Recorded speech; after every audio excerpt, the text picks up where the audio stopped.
സ്ഥാനാർത്ഥി നിർണയ ചർച്ചകൾ ഡൽഹിയിലേക്ക്. ഇന്നും നാളെയുമായി ഡൽഹിയിലെത്തുന്ന നേതാക്കൾ ദേശീയ നേതൃത്വവുമായി നടത്തുന്ന ചർച്ചകൾക്കൊടുവിലായിരിക്കും സ്ഥാനാർത്ഥി പട്ടികയ്ക്ക് അന്തിമ രൂപം നൽകുക. കെ.സി. വേണുഗോപാൽ മത്സരിക്കാനുള്ള സാധ്യത കുറഞ്ഞുവെന്നും സൂചനയുണ്ട്.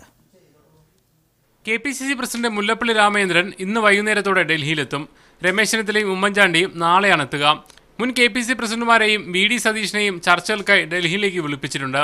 നേതാക്കളുമായുള്ള ചർച്ചയ്ക്ക് ശേഷമാകും പാനൽ സ്ക്രീനിംഗ് കമ്മിറ്റിക്ക് മുന്നിലേക്ക് വരിക. സംഘടനാ ചുമതലയുള്ള AICC general secretary KC Venugopal മത്സരിക്കാനുള്ള സാധ്യത മങ്ങിയെന്നാണ് നേതാക്കൾ നൽകുന്ന വിവരം. അങ്ങനെയെങ്കിൽ വിജയസാധ്യതയുള്ള സ്ഥാനാർത്ഥിയായി സംസ്ഥാന നേതാക്കൾ കാണുന്നത് VM സുധീരനെയാണ്. രാഹുൽ നിർദ്ദേശിച്ചാലേ ഉമ്മൻചാണ്ടി, മുല്ലപ്പള്ളി എന്നിവർ മത്സരരംഗത്തുണ്ടാവൂ. വയനാട്ടിലെ സ്ഥാനാർത്ഥിയുടെ കാര്യത്തിലും രാഹുലിന്റെ നിലപാട് നിർണായകം. സിറ്റിംഗ് MPമാരിൽ വ്യക്തത വരേണ്ടത് KV തോമസ്, ആന്റോ ആന്റണി എന്നിവരുടെ പേരിലാണ്. ശശി തരൂർ, കൊടിക്കുന്നിൽ സുരേഷ്, MK രാഘവൻ എന്നിവർക്ക് മാറ്റമുണ്ടാകില്ല. കാസർഗോഡ് സുബ്ബയ്യ റായിയുടെ പേരിനാണ് മുൻഗണന. കണ്ണൂരിൽ സുധാകരൻ തന്നെയാകും. മുല്ലപ്പള്ളി ഇല്ലെങ്കിൽ വടകരയിൽ T സിദ്ദീഖോ AP അബ്ദുള്ളക്കുട്ടിയോ വരും. തൃശൂരിൽ TN പ്രതാപൻ, ചാലക്കുടിയിൽ ബെന്നി ബെഹനാൻ, പാലക്കാട് VK ശ്രീകണ്ഠൻ, ആലത്തൂരിൽ രമ്യ ഹരിദാസ് എന്നിവരാണ് സ്ഥാനാർത്ഥി സാധ്യതയുള്ള മറ്റുള്ളവർ. വയനാട് പരിഗണിച്ചിരുന്ന ഷാനിമോൾ ഉസ്മാനെ ആറ്റിങ്ങലിലേക്കാണ് അവസാന ആലോചനയിൽ പരിഗണിക്കുന്നത്. മീഡിയ 1 തിരുവനന്തപുരം.